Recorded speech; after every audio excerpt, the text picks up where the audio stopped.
What's up, guys, and welcome back to Tech Plant. I plucked some plants out of the dead zone, got them for really cheap. However, we got to quarantine them, and I have found the coolest thing to quarantine plants with. It was at Costco. I love it. It's a shoebox. Let's check it out. Alright, this video is going to be twofold. I'm going to show you this sweet quarantine container that you can pick up. I think it's really awesome, and you get 4 of them, but that's in the second half. I'm going to show you some new plants I picked up. Usually I'm only buying plants from the bargain bin, except for I did splurge on one, which I will show you. Alright, this first one is Philodendron Tortum, although you can hardly tell by how it looks because it's pretty much dead. And when I say bargain bin, it's really like the dead end for all these plants. The store I shop at, as their plants like just die from their care, they throw them in this one section for a discounted price, and honestly, it's really not that discounted, not enough for how dead these plants are, but I like taking a chance. Now, the first thing I do when I get these guys that are off of death row is I usually repot them because it's like they've been sitting in just rotting wet soil for way too long. Most of these plants are coming out of Florida and whatnot, so it's just a lot of peat moss because down there, things dry out a lot quicker because it's a lot hotter. But here in my basement, pure peat is just not good. Looking at the root ball, it's not horribly bad. It feels pretty decent. Nothing feels too rotted, but this thing has been overwatered for a long time. However, there is still some growth on here that is starting, so I'm not too concerned.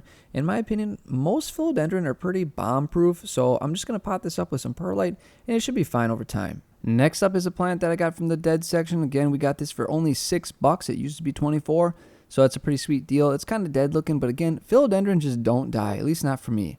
This one does say it's a pastazanum, but it is not. This is for sure Plummonii. I have both of the plants, and this one looks just like my Plummonii. I already have some, but you gotta love more for only $6.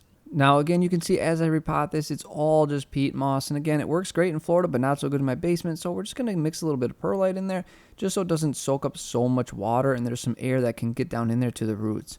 This one is a crawler, so I'm trying to position this in the pot so it has room to move across the pot. However, just the way it is, it's not very easy, so I'll probably have to repot this one later on, but this should be good enough. Roots feel alright, so I'm not too worried about it. Alright, this next one I did pay full price. However, full price on this one was absolutely nothing. I think this was about $12, and this is a Philodendron Mamei.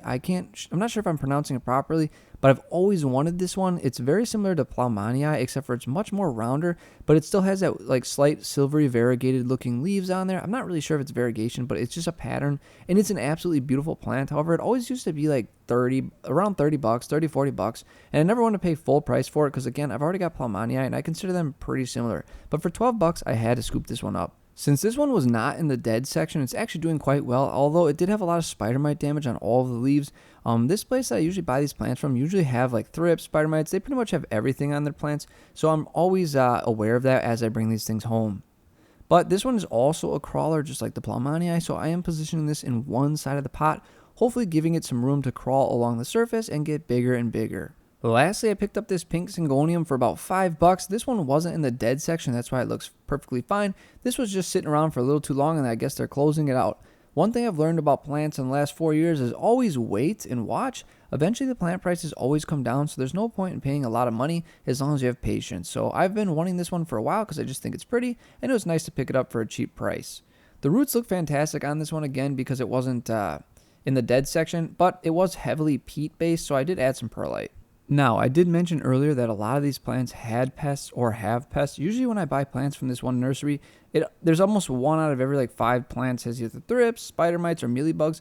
So I really should quarantine them because this is how they've been gaining reinforcements in the Great Bug War for the past couple of years. But now that I found this really cool product, I'm going to try and use them to sort of create a little quarantine bin. Now, you could just use a large clear bin, but these were really cool and they were on sale at Costco, so I wanted to give them a try. These are actually just shoe boxes, but the cool thing is you get a nice little 4-pack. I do really love the dimensions of this thing. It's rather large, and I do like that they're sort of, I can stow them away really easily if I'm not using them, so it's not like they're taking up a bunch of space like a bin would. And they are stackable, and they have a lot of cool different orientations that you could set them up in.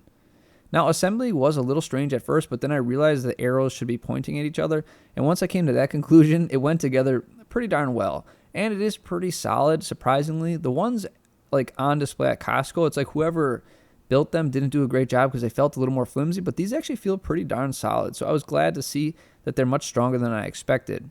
But yeah, because they have 2 doors, you have a little bit of a leeway in how you set this thing up. It can go vertically, sideways. I mean, there's a few like cool ways you can set this up. I like that there's options. There is 2 doors, which is pretty cool. I almost want to set one of these up as like a small terrarium and like really like fill it out with stuff and build it out, just because I like the clear acrylic look to it, and it just feels fun. I don't know what it is, but it's like a cheap, I guess, clear box. I think this would be great for like a spider enclosure or some sort of insect enclosure. You would probably have to silicone the gaps if you're going to put a lot of water in there.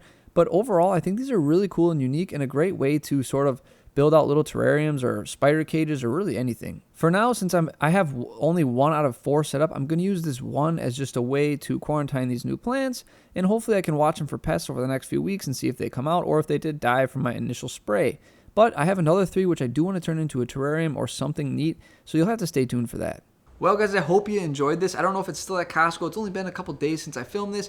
They were on sale, which is always the best time to pick stuff like this up. However, there might be an Amazon link if I can find one in the description. We'll see, but I really do like these. They go together quite securely, and I almost want to turn these into little terrariums or something else. I know it's nice for a little quarantine box, but you get 4 in this pack, at least the pack that I purchased. So I've got a lot of fun ideas I want to experiment with this, and maybe you'll see future videos with those where I build them out. I don't know. I might even make them an isopod thing. Who knows? They got a lot of potential for any sort of cool little critters, and I just think they're really cool, and I love the little magnet things, and just, I don't know, they're fun. Well, I hope you guys enjoyed that video, and as always, may your plants go strong and healthy, keep experimenting, and I'll see you next time.